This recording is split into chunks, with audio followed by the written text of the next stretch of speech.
নোয়াখালী জেলার সোনাইমুড়ি থানার অন্তর্গত ৯ নং দেওটি ইউনিয়নের ৭ নং ওয়ার্ড রামদেবপুর নুরানি হাফিজিয়া মাদ্রাসা এলাকাবাসীর উদ্যোগে ইফতার মাহফিল ও দোয়ার আয়োজন করা হয়েছে। ২১শে মার্চ শুক্রবার ২০তম রমজানে ৯ নং দেওটি ইউনিয়নের ৭ নং ওয়ার্ড রামদেবপুর এই ইফতার ও দোয়া মাহফিল সফলভাবে সম্পূর্ণ করা হয়েছে। উক্ত দোয়া মাহফিলটি সভাপতিত্ব করেন আবু হানিফ ও সঞ্চালনা করেন ABM বাহার। উক্ত দোয়া ও মুনাজাত পরিচালনা করেন মোহাম্মদ ফিরোজ আলম।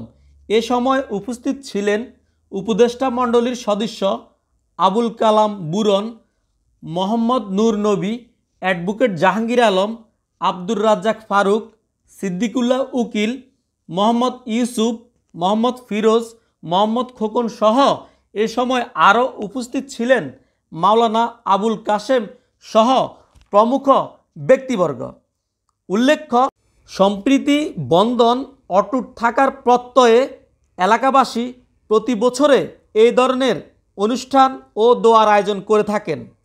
এতে করে পরস্পরের মাধ্যমে ভ্রাতৃত্ববোধ এবং ভালোবাসার বন্ধন আরও সুদৃঢ় হয়, এমনটাই মনে করেন রামদেবপুর গ্রামের এলাকাবাসীরা।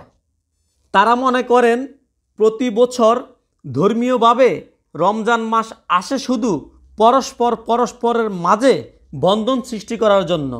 একদিকে রমজান মাস ধর্মীয় গুরুত্ব যেমন অপরিসীম, তেমনি ধর্মীয় বিধিবিধান অনুযায়ী প্রতিবেশীর বন্ধন এবং আত্মীয়তার বন্ধন অটুট করার মাধ্যমে এই ইফতার ও দোয়া মাহফিল আয়োজন করে থাকে তারা। ইসলাম ধর্মে পবিত্র আল কোরআনে আল্লাহ তাআলা বলেছেন, হে মুমিনগণ, আমি তোমাদের উপরে রোজা ফরজ করেছি, যেমনটাই ফরজ করেছি তোমাদের পূর্বপুরুষগণের উপর, যাতে করে তোমরা মুত্তাকিন হও এবং তাকওয়া অর্জন করো।